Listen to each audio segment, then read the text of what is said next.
The Suns extended their winning streak to 8, and we'll catch up on all of it, including an apology to Chris Paul and the Suns beating up on teams that they should beat up on. We'll get into all of it right away on Locked On Suns. You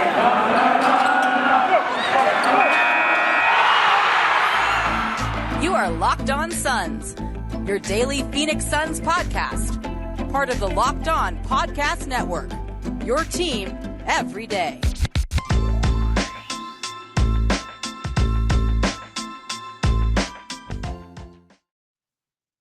We are back. This is Locked On Phoenix Suns. We are part of the Locked On Podcast Network. I'm your host, Brendon Kleen, covering the Suns the past 5 seasons as a credentialed media member. Thank you for making Locked On Suns your first listen every single morning. During this win streak, I appreciate each and every one of you checking in here every single day. If you don't already, follow us on Twitter at LockedOnPHXSuns, and follow me on Twitter if you don't already as well at Brendon Kleen 14. We are making progress. We are growing the YouTube channel. We are growing our audio presence. I appreciate you guys so much. If you do not, though, subscribe to the YouTube channel. Even if you're not a YouTube person, it helps us a great deal. We want more people to find us. We want more Suns fans to know what it is we do here every single day, hanging out, talking Suns, getting you caught up on the latest on this team as they continue to surge. And that is what we're here to talk about today in particular, is this Suns win streak. We're going to catch up on 2 wins over the break, over the weekend, and let me close out this silly recording here. It is not doing me any favors. So I want to talk about the Grizzlies game and the Rockets game and the similarities there, and why I think that this streak, although it has come against some teams that maybe are not so great, that's important in its own way. So we'll get to that first. Want to also talk about Chris Paul, give that apology that I so clearly owe him, and then we'll close out with some talk about the 3-point shooting, because that really stuck out to me as well. The Suns getting up a ton of those, and some guys starting to, at least if not make more, at least be willing to take more, and the Suns creating those shots for them. So that'll be how we close. But let's get to this bad team aspect of this, because now the Suns in this streak have beaten the Houston Rockets 2 times. They have beaten the lowly they beat the Grizzlies. They have beaten up on bad teams. It's clearly fair to say the Kings. So that could be you could take that one of 2 ways, right? You could take that as this streak means less. This streak is not important. Maybe it's not. Although piling up wins any way you get them is obviously big, no matter what. Think about last year, the Suns ended up the 2 seed, and they did so after dropping 9 of their first 18 games. So clearly, this is a team that knows the value of wins. So in that way, it's important. So I guess I off the bat, don't agree with that first idea that it's unimportant, but you could not put much stock into it, right?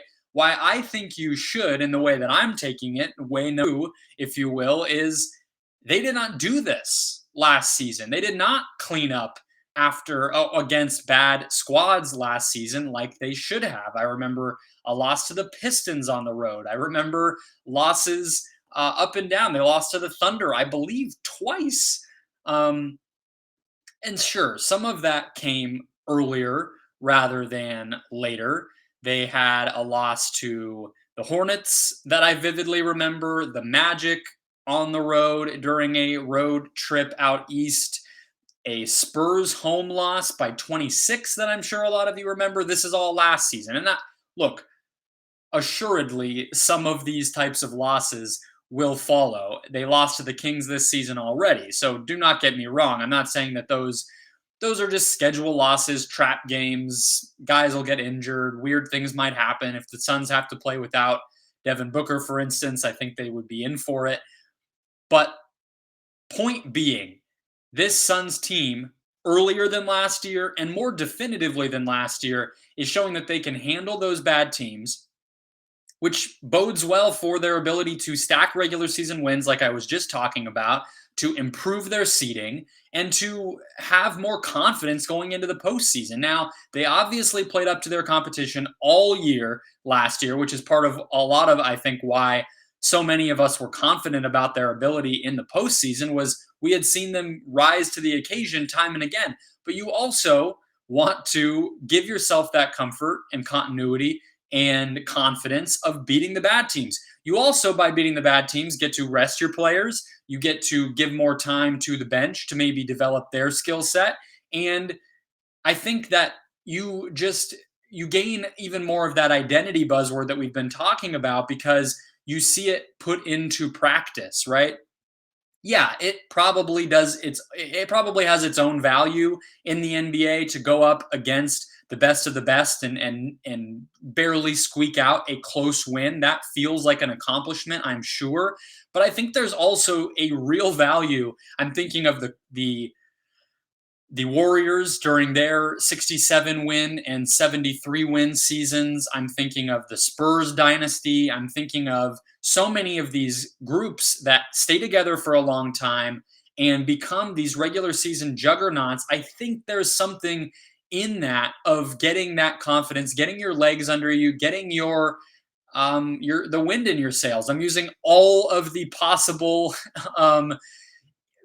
cliches that I can think of because it does matter. I really think that it does matter. And the Suns going on the road in two different cities and just smashing two teams that they are clearly better than is a big deal in its own way. So I do not discount this win streak because it happened to come against bad teams. I do not discount this win streak because, it wasn't a challenge and I didn't have to deal with anybody significant. And look, the win streak's not over. They have a game against the Nuggets, and then that's next Sunday. They have a game on the road against the Timberwolves, which will not be a good one, but two tests against Dallas, a team that they historically have struggled with. Especially, they've often needed a big DeAndre Ayton game. We don't know if he will play, so I'm looking forward to when they come back home for 3 games at the end of this upcoming week to see how that success continues to manifest, but I'm not taking anything away from what it is they've already done, and I don't think anyone else should either. So we'll get into a big part of that win streak, Chris Paul and his defense. That's the mea culpa that I have to give a big apology to the point god himself for doubting his defensive bona fides. I'll do that in just a second. First, though, quick word from Prize Picks, the best NBA daily fantasy prop game out there, period. We love it on the Locked On Podcast Network, and we know you will too. Prize Picks offers more NBA props than any other daily fantasy operator and offers all the superstar players as well as bench players who only record a handful of minutes each game. You can pick anybody, and here's how it works. You are not competing against a pool. You are not competing against head-to-head an opponent. I'll tell you what you are doing. You are picking a roster of 2 to 5 players. You are betting against the over-under for a particular stat for that player, and you are watching the points roll in. It is that easy. It combines betting and fantasy in an awesome way, a very fun way. So let's say you feel very good bet these days. Steph Curry hitting the over on points. That's your point guard for your given game. You're betting the over on points for Steph Curry. 1 roster spot down, 1 to 4 left to go. It's that easy. It's that fun. And you can make mixed sport entries as well. The over on LeBron rebounds and the under on Mahomes interceptions, let's say, all in the same entry. So check them out over at the Google Play Store or the Apple App Store. Entries can be made in 60 seconds or less, and they are safe and fast on their withdrawals. So don't hesitate. Check out prizepicks.com. Use the promo code NBA when you do, and enjoy. Prize Picks is daily fantasy made easy. Today's show is also brought to you by DirecTV Stream. Does this sound familiar? You've got one device that lets you catch the game live, another that lets you stream your favorite shows. You're watching sports highlights on your phone, and you've got your neighbor's best friends log in just for the good stuff. Well, I want to tell you about a simple way to get all the entertainment that you love without the hassle, and a great way to finally get your TV together. It's called DirecTV Stream, and it brings your live TV and on-demand favorites together like never before, so you can watch your favorite sports, movies, and shows all in one place. That means no more juggling remotes and no need to buy another device ever again, and the best part, no more annual contracts. So get rid of the clutter and the confusion and get your TV together with DirecTV Stream. Learn more at directv.com. That's directv.com. Compatible device required. Content varies by package. I wish that I could play the acoustic guitar or a few simple piano chords, because that would be the perfect mood music for the disgrace that I have put forth to you all and the massive amount of genuine remorse that I owe to Chris Paul, the point guard himself. I was critical of his defense, and he has handily shown me that I am dumb, and you guys should never listen to this podcast, and you should never have taken anything that I said with any sort of genuine anything. Frankly, just turn it off right now. No, I'm clearly kidding, but in some ways I am not. Over the past two games, this weekend on Friday and Sunday, I am coming to you right after this Rockets win, by the way, 115-89. I did start after or before the game had actually ended, so I wanted to get that in there. Two games, two blowouts, two road wins. Chris Paul, a combined 12 steals. He was fourth in the NBA in steals heading into the Houston game on Sunday night. He added to that with 7. I would not be surprised with such a small amount of games here in this young season if Paul was now the leader in steals in the NBA, which would not have come as a surprise maybe 15 years ago for this gentleman, but is a massive surprise now, considering that, again, me and some others, I won't take full ownership of the criticism of his defense, were doubtful of this gentleman. I think that part of tonight's outcome, at least against Houston, was a complete welcome to the NBA mindset on the part of Chris Paul as he faced the incredibly young Houston Rockets. We saw, as Suns fans and followers for many years, what that feels like and looks like. I think back to, any number. The games that Earl Watson got fired for, there was quite a bit of that, of the start to finish full court press where you're just turning young teams over. So I think that was part of it. I did a segment last season during the recap shows where I would do the Chris Paul, what was it called? The Chris Paul All-Star, something like that. The guys that Chris Paul embarrassed is who it was. And it had Facundo Campazzo. It even had JaVale McGee on it. It had Brook Lopez on it for a time, although I feel a little embarrassed about that take as well, because I think that was during the finals. So I owe Brook Lopez an apology. His ring can punch me in the face for my disrespect.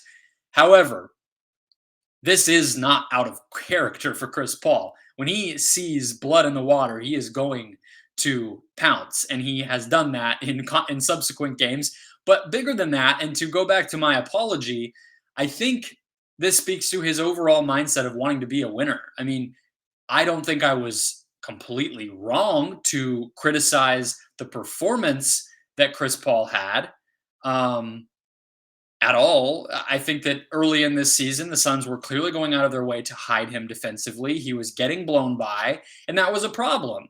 So obviously, defending the likes of, DeAnthony Melton, or I guess John Moran, although that didn't happen all that often, is different, of course, than, or in this game, Kevin Porter Jr. often is different than having to defend Drew Holiday or any of these other players for 48 minutes. So I'm not willing to just say that the question marks around Chris Paul's defense are gone, but I think he is at least showing that if he's going to defend a weaker player on the opposing team, whether that is a DeAnthony Melton or a Kevin Porter Jr., or hopefully somebody a little better than those guys offensively, that he's going to make them work. And that's all you can ask for at the end of the day. You draft and develop a player like Mikal Bridges so that you can afford to have a Chris Paul on your team who is not going to take that assignment in his old age. And you don't have to worry. But what you can't do is have Chris Paul defending a weaker player and not be able to make that guy work. If he's getting punished by the second or third best perimeter player on the opposing team, that's when you have a problem on your hands. So what he's done in these games is he's at least answered that. He is still a very good team defender. And I think hopefully, again, going back to the blowout idea, if the Suns can keep piling up these wins, they can have a little bit of a cushion late in the season in terms of their record. Maybe they can afford to not rest, but weather injuries more and rest players in the fourth quarter more. Chris Paul in each of these games did not crack 30 plus minutes. He was 30 against Houston, 28 against Memphis. If that stuff can continue, then you hope the defensive intensity can stay there for him. Maybe he's not top 5 in steals all season, because that would be a complete upset in terms of an older player doing that who does not really have the quickness and athleticism that he used to. I'm not willing to bet against this guy because I do think he has that determination in him, and he's not going to be taken advantage of or taken for granted by the teams that come in and play his team.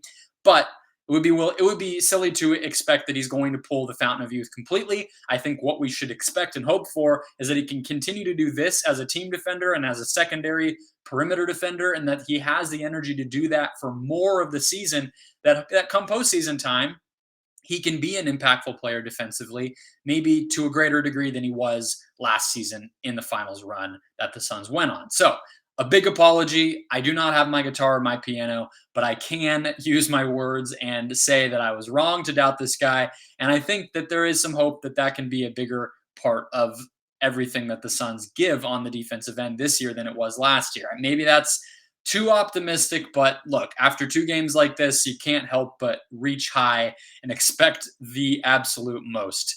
I want to talk about the 3-point shooting, something Chris Paul has also had a pretty big hand in. But I also want to tell you guys about Built Bar, because it's my favorite protein bar on the planet. Pardon my slip up. I seem to do that often. Maybe it's because I just love to talk to you about Built Bars and I want to say it as often as possible. But as the holidays come around, I'm thinking a lot about Built Bar because it might save me from gaining a pound or 2 extra than I might like to, because that's what happens to all of us during the holiday season. We have not only the big festive holiday family meals that we love, but we also get a lot of leftovers and the treats are out, and you go to work and maybe there's a candy jar out that might not have been there, or there's people bringing cupcakes in or pies or whatever it might be. That is the spirit of the holiday season. We all love it, but it also can be punishing. And Built Bar gets you through the day without having to lean on those snacks. Built Bar is a perfect substitute for any of that. So put away the coconut cream pie, go for a coconut Built Bar. That's the best part about a Built Bar, is you can get a flavor that suits you no matter what your taste might be. They have something for everybody. Put the raspberry rhubarb pie back into the fridge, save it for someone else, and pull out a raspberry Built Bar. That's the safer option. Enjoy the meals, enjoy the treats when you have them, but don't go overboard. Built Bar can be part of that solution. Great for when you're hungry, great for when you want to share, great no matter the part of the year or what you're in the mood for. And they have new surprises all month, including nothing like a Built Bar Black Friday. So mark your calendar and check back often, as well as especially on Black Friday. So go to built.com, use the promo code LOCK15 when you make your purchase to get 15% off your next order. Again, that's promo code LOCK15 for 15% off at built.com. One last thought here after 2 straight Suns blowout victories, 8 straight total Suns victories here, and feeling high, feeling good, especially on a day where the Cardinals lost. It feels good to have a couple of Suns wins to get you through the weekend and back to another Monday. So I do appreciate you guys all making Locked On Suns your first listen. Hope you're enjoying the winning as much as I am, and hopefully you're getting back to going to Suns games. I can't wait to be back at home this week with some big tests for the team. So with all that said, I want to point your attention toward the 3-point shooting. In these 2 games, the Suns put up a combined 77 threes. They made 32 of them. That is a very good mark. That is, I would venture to guess, at or above 40%, which is always a good benchmark to test yourself against.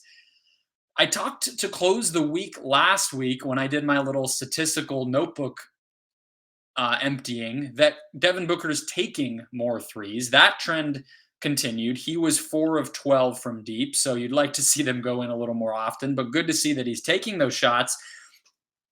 This weekend, though, it was really the bench.